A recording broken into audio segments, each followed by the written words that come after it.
ঈদের দিন সকালে সেমাই দিয়ে এরকম পাখির বাসার মতো এত সুন্দর একটা ডেজার্ট বানিয়েছিলাম। এটা বানানো যতটা ইজি, খেতে তার থেকে আরো বেশি মজা। সো চলেন রেসিপি আপনাদের সাথে শেয়ার করি। প্রথমে আমি এখানে কাপকেকের মোল্ড নিয়ে নিয়েছি। এখানে আমি ঘি ব্রাশ করে নিচ্ছি। আপনারা চাইলে চায়ের কাপেও এটা বানাতে পারেন। রাঁধুনির লাল কালার সেমাইটা হাত দিয়ে ভেঙে নিচ্ছি। একটা প্যানে আমি 1 চা চামচ ঘি দিয়ে দিচ্ছি আর এই গুঁড়া করা সেমাইগুলো দিয়ে দিচ্ছি। এগুলো আমি 2 হাত দিয়ে ভালো করে গুঁড়া করে নিয়েছি। প্যানে দিয়ে ঘিয়ের সাথে আমি ভালো করে মিক্সড করে নিচ্ছি। এরপর এখানে আমি 1 কাপের মতো কনডেন্স মিল্ক দিয়ে দিচ্ছি আর চুলার আঁচটা একদম লো ফ্লেমে রাখতে হবে। আপনারা সবকিছু পরিমাণ মতোই দিবেন। আমি সেমাইয়ের পরিমাণ অনুযায়ী কনডেন্স মিল্কটা দিয়েছি। এরপর আমি এটাকে ভালো করে মিক্স করে নিচ্ছি। এরকম যখন আঠালো হয়ে আসবে তখনই এটা নামিয়ে ফেলবেন আর সাথে সাথে কাপকেকের মোল্ডে এভাবে করে গরম থাকা অবস্থাতেই পাখির বাসার মতো একটা শেপ করে নেবেন। তো আমি এখানে সবগুলো এরকম করে নিয়েছি। এখন আমরা ভিতরের মিশ্রণটা বানাবো, তাই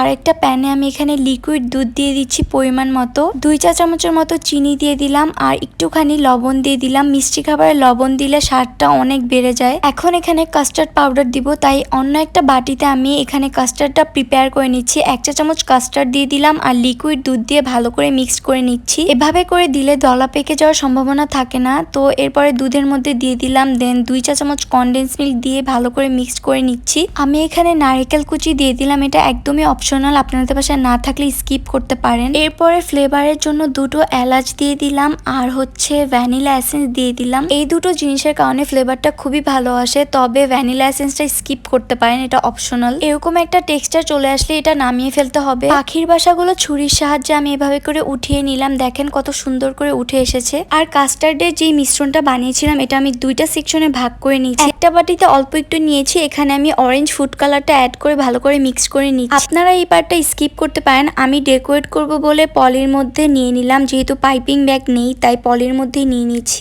যেই বাটিটাতে সার্ভ করব সেই বাটিটাতে পাখির বাসাগুলো নিয়ে এভাবে উপর দিয়ে আমি ভিতরে মিশ্রণটা দিয়ে দিচ্ছি। আর পলির মধ্যে যেই কালারের মিশ্রণটা রেখেছিলাম এটা এভাবে করে ডেকোরেট করে দিলাম। লাস্টলি আমি এখানে কাঠবাদাম, কাজু বাদাম আর কিশমিশ কুচি করে কেটে রেখেছিলাম, এগুলো উপর দিয়ে দিলাম। সো তৈরি হয়ে গেল আমাদের ইউনিক পাখির বাসার ডেজার্টটি। এটা বানানো কতটা ইজি আর কতক্ষণ সময় লাগলো আপনারা তো দেখলেনই। এটা আপনারা ঈদের দিন গেস্ট আসলে বানিয়ে অবশ্যই খাওয়াবেন, আপনার প্রশংসা করতে বাধ্য হবে। So thanks for watching this video. Please like, comment, share and do follow my page and don't forget to follow me on TikTok for more updates. See you in next video. Till then, Allah Hafiz.